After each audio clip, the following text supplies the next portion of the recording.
안녕하세요, 외부자들입니다.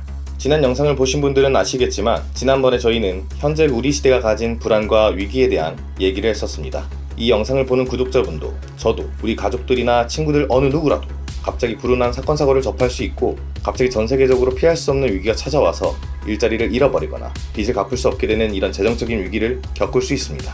그리고 우리처럼 평범한 사람들뿐 아니라 TV에 얼굴을 비추는 연예인들도 극심한 재정적인 위기를 겪기도 합니다. 현재 대한민국의 경제 성장률이 1%대까지 떨어졌다는데 마치 우리 사회가 불안하고 힘들다는 게 수학적으로 증명되는 것처럼 느껴지는데요.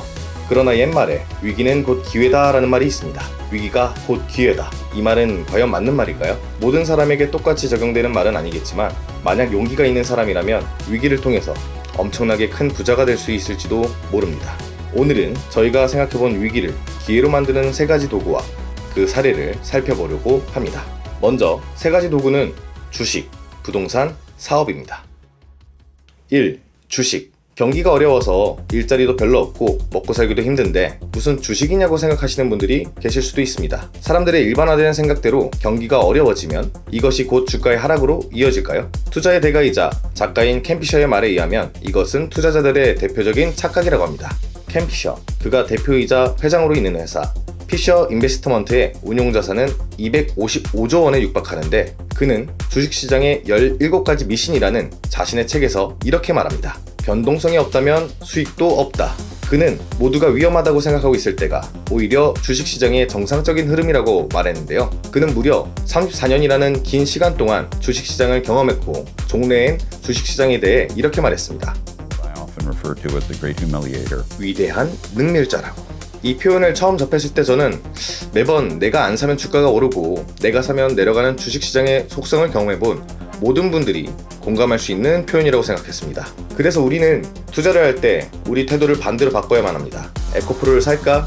라고 할 때 살걸. 이렇게 부안해동하지 말고 타인의 관점은 참고사항일 뿐 내 손으로 직접 기업의 가치를 파악하고 산업의 트렌드와 기업의 미래 가치를 예측해봐야 합니다. 그리고 더 나아가 위기를 기회로 포착하는 능력을 통해 위험을 감수하고 이걸 수익으로 바꿔야 합니다.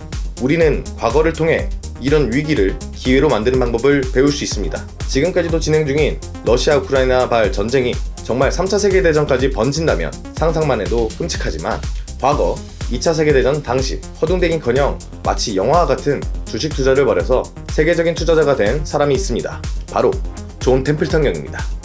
워렌 버핏과 토니 로빈스의 롤 모델이기도 한 존 템플턴 경은 2차 세계대전이 벌어진 당시에 주가가 폭락해서 암울한 분위기였던 뉴욕 거래소에 찾아갔습니다. 그리고 그는 1달러 미만의 상장주, 소위 동전주 종목 104개에 각각 100달러씩 1만 달러 이상을 투자했습니다. 이 중 37개 회사는 파산했지만 67개 회사는 대박이 나서 그는 1만 달러의 투자 원금을 빼고도 무려 3만 달러 이상의 수익을 벌었고 이 투자에 성공한 후 1930년대 중반 월스트리트에 진출한 뒤 최초의 글로벌 펀드를 만들고 훗날 뮤추얼 펀드의 대명사로 자리매김하게 되었습니다. 당시 템플턴 경의 환경은 옆집 마이클이 징집되어 총을 들고 전쟁터로 갔고 앞집에 사는 도로시는 남편을 잃은 미망이 되는 상황이었습니다. 저는 전쟁을 겪은 세대가 아니지만 전쟁이 발발한다면 사람들의 불안감은 극대화될 수밖에 없을 텐데요. 2차 세계대전 당시에 지구촌 모든 사람들이 죽고 사는 문제, 죽음의 공포에 휩싸여 있지 않을까 싶습니다. 뉴욕 거래소에도 목숨이 먼저지 투자고 뭐고 당시 주식시장은 매도 주문밖에 없었을 것입니다. 존 템플턴 경은 이런 공포와 위기 덕분에 우량주까지 모두 헐값에 사들였고 그는 또한 1990년대 동아시아 외환위기 때 IMF 관리체제에 들어간 한국에 투자해서 이때 역시 큰 이익을 봤다고 합니다. 그는 개인 돈 1000만 달러를 들여 삼성전자와 한국전력을 샀는데 지금 7만원인 삼성전자의 주가는 당시 시가로 800원이었습니다. IMF 외환위기 때 대한민국은 멀쩡하던 회사도 다 부도가 나고 전 국민이 금을 모아서 나라에 보태줄 정도로 어려웠습니다. 이런 경제와 금융의 위기는 거시적 관점으로 볼 때 과거에도 반복되어 왔고 앞으로도 반복될지 모릅니다. 만약 위기가 반복된다면 위기가 있어야만 기회가 온다. 우리들도 이렇게 켄 피셔의 말처럼 생각을 정반대로 바꾸고 학습과 분석을 통해 위험을 감수할 확신을 얻어야지만 투자에서 성공할 수 있을 것입니다. 그리고 정말 위기가 닥쳤을 때 사고회로가 망부석처럼 굳어지는 대신 위기 이후를 바라보는 선구안을 갖고 용감하게 투자하는 자세가 필요할 것입니다. 2. 부동산. 2022년 KB연구소의 부자보고서에 나온 대한민국 자산 10억 원 이상 부자들이 관심을 갖는 투자 종목을 먼저 말씀드리겠습니다. 거주형 외 부동산 43%, 거주형 주택 39.5%, 빌딩 상가 38%, 토지 임야 35.8%, 주식 31%입니다. 저희 채널을 구독했거나 지금까지 영상을 보고 있는 여러분은 신흥부자가 되고 싶은 사람 중 한 명이라는 생각을 하는데요. 한국 부자들의 자산에서 부동산의 비중은 정말 높습니다. 아니, 돈도 없는데 무슨 부동산 투자야? 대한민국 아파트가 얼마인 줄 아나? 하는 분들도 있을 수 있어요. 서울의 아파트는 어느새 평균 11억 원까지 뛰어버린 상황입니다. 저도 같은 월급쟁이 입장에서 볼 때 부동산은 너무 비싸기 때문에 10억? 당장 현금 1, 2억도 없는데? 이렇게 생각하는데요. 월급 모아서 집 살 수 없다는 말들을 많이 할 수밖에 없는 이유겠죠. 그러나 내 돈이 아예 없거나 거의 없어도 살 수 있는 방법이 있다면 어떨까요? NPL 투자라는 방법을 한 번쯤 들어보셨을지 모르겠습니다. NPL은 간단하게 말하면 부실채권이란 뜻입니다. 금융기관에서 공시하는 자료를 살펴보면 고정이하 여진이라는 게 나오는데 이것은 3개월 이상 연체를 해서 상환 능력을 상실했거나 채무자의 상환 인지가 없는 부실채권이란 뜻입니다. 그 중에서도 NPL 투자라는 것은 주택이나 상가, 토지 등의 부동산 담보가 있는 부실채권을 이용하는 투자를 말하는데요. 금융기관들은 부실채권을 자산의 5% 미만으로 유지하라는 금융감독원의 권고사항 때문에 손실을 보더라도 이런 채권들을 모아서 매각을 하게 되는데요. 이렇게 자산을 매각하는 것을 자산 유동화라고 합니다. 금융기관들은 자산 유동화를 전문으로 취급하는 SPC에게 부실채권들을 매각을 하고 다시 SPC는 AMC에게 채권과 부동산의 운용, 관리를 맡기는데 금융감독원에 등록된 대부법인 회사를 통하면 저도 여러분도 이 자산관리 회사에게 부실채권을 사고 팔 수가 있습니다. 지난 영상에서도 얘기했듯이 현재 대한민국에는 지난 부동산 상승 시기에 영끌로 부동산을 구입한 30, 40대도 많고 미국에서 시작한 급한 금리 인상, 다양한 경기 악화 현상으로 인해 더 이상 대출금을 상환할 수 없게 된 채무자들이 무척 많습니다.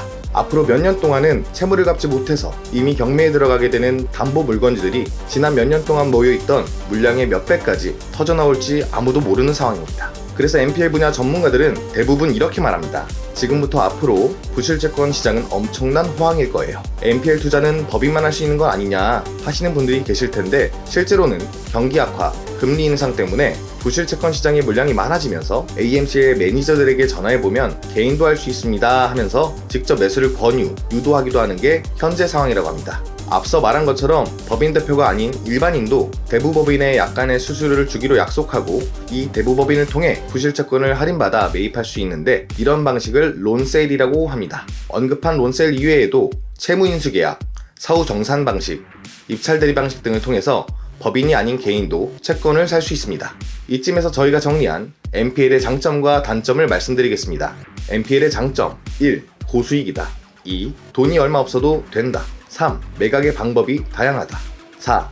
낙찰을 목적으로 할 때 이변이 없는 한 최고가 매수 신고자가 될 수 있다. NPL의 단점 1.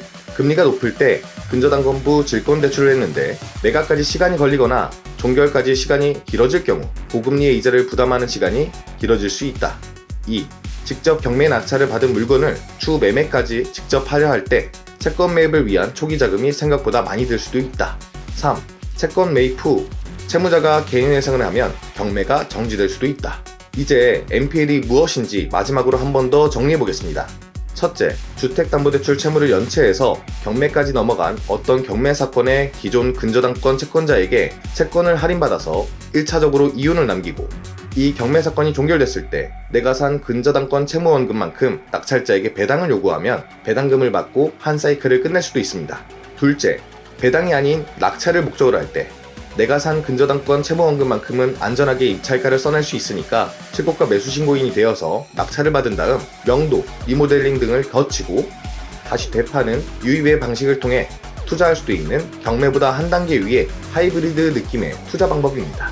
결론적으로 근저당권을 사고 경매에 참여하면 그냥 경매에 참가하는 것에 비해 양도소득세를 절감하고 또한 입찰의 우위를 가질 수 있습니다. 앞으로 전국적으로 경매의 물량이 줄어들 일은 없을 것 같으니 부자 되는 것과 재테크에 관심이 있다면 알아두어서 손해볼 게 없겠죠?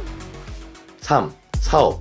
유튜버이자 작가인 자청님이 2011년에 처음 시작했던 아트라상이라는 사업이 있습니다. 자청님은 과거 지인과 함께 단 둘이서 이 사업을 시작했다고 하는데 그로부터 10년이라는 시간이 지난 지금 자청님이 쓴 책 역행자는 베스트셀러에 등극했고 그는 월 1억 원 이상의 수입을 벌어들이는 사업가로 성장했습니다. 아트라상은 연인과의 재회를 원하는 사람들에게 상담을 제공하는 일종의 컨설팅 사업입니다. 이별을 겪은 둘 중 한 사람이 재회를 원할 때 재회 상담이라는 생소한 서비스를 제공하는 신기한 사업인데요. 사람이라면 누구나 겪을 수밖에 없는 이별, 그리고 그리움이란 감정을 이용해서 이 분야에 색다르면서 독보적인 사업을 만들었다는 생각이 듭니다. 만남이 있으면 헤어짐이 있는 건 짐짓 동서고금의 진리이고 당연한 것이기도 한데, 그렇다고 해서 과연 자청님 같은 분이 아니면 누가 이걸로 돈을 벌 생각을 할 수 있었을까요? 자청님의 사례는 제가 볼 때 자본이 없고 독보적인 기술이 없어도 생각을 바꾸면 누구나 사업을 시작할 수 있다는 증거처럼 여겨졌습니다. 그리고 이런 식으로 사회를 바라보는 능력이 있다면 위기가 닥쳐왔을 때 생겨나는 변화를 포착해서 큰 자본 없이 떼돈을 버는 사람이 될 가능성이 높아지는 것 같습니다. 코로나 같은 유행성 질병의 보건 위기를 틈타 마스크를 대량으로 팔아서 큰 돈을 번 사람들이나 군수업체가 전쟁이 일어나면 막대한 돈을 벌듯이 말이에요. 그럼 도대체 무슨 사업을 해야 되느냐 라고 물으신다면 오래전에 있었던 개인적인 일화를 한 가지 말씀드리고 싶은데요. 과거 2013년 제가 아직 일병 계급으로 군대에서 한 상병쯤 되는 선임과 소병 근무를 하던 중에 있었던 일입니다. 초소 안에 서 있다가 넌 군대 제대하면 뭐 할 거냐 하는 선임의 질문을 받은 저는 갑작스러운 질문에 마땅히 대답할 만한 게 없어서 전 그냥 복학하거나 알바하려고 합니다 라고 대답을 했어요. 선임은 잠시 뭔가 골똘히 생각하는 듯 허공을 쳐다보더니 진지한 목소리로 사람은 누구나 죽어. 그리고 시체는 항상 끊이지 않잖아. 그래서 난 장의사를 하려고. 이렇게 얘기했어요. 그때 당시엔 생각이 어리던 저는 새로운 농담인가 하고 큰 감흥 없이 넘어갔었는데요. 장의사는 망자의 장례를 치르기 전 깨끗한 모습으로 떠날 수 있도록 사망자의 시신을 닦아주고 수의를 입혀주는 등의 일을 합니다.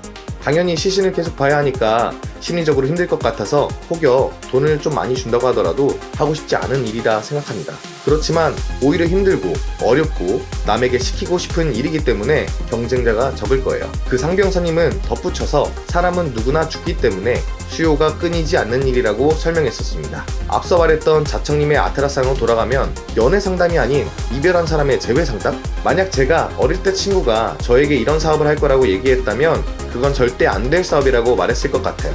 누군가는 돈이 안 될 것 같다고 생각하는 일도 돈이 될 수밖에 없는 이유가 있다. 올바른 경영과 마케팅을 더하면 충분히 되는 사업으로 만들 수 있다. 아트라상과 장의사 두 가지 예시는 이걸 말씀드리고 싶어서 얘기한 건데 올바른 예시인지는 직접 한번 판단해 주시면 좋겠습니다. 지금은 IT 기술의 발전으로 스마트폰이나 컴퓨터가 없는 사람을 찾아보기 힘들고 특히 블로그, 인스타그램, 유튜브, SNS, 구글 애드센스 광고 대행 등 다양한 플랫폼에서 사업을 적극적으로 노출시키면 지역, 성별, 나이를 구분하지 않고 내 사업을 알릴 수도 있는 시대입니다. 아시다시피 계속 오르기만 하는 주식은 없습니다. 그리고 무한대로 성장만 하는 사업도 없죠.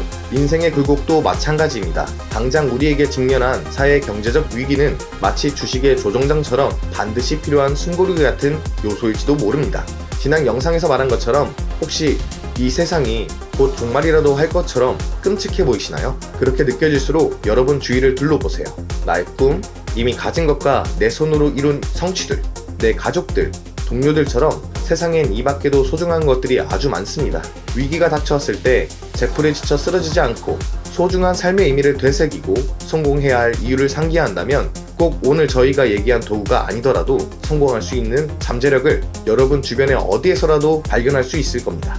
저희가 준비한 위기를 기회로 활용할 수 있는 3가지 재테크 도구는 여기서 끝마치겠습니다. 아직까지도 구독과 좋아요, 알림 설정을 하지 않으셨나요? 지금 바로 구독을 누르고 저희의 부자가족이 되세요. 영상을 끝까지 보신 애독자님들의 소중한 댓글 부탁드리겠습니다.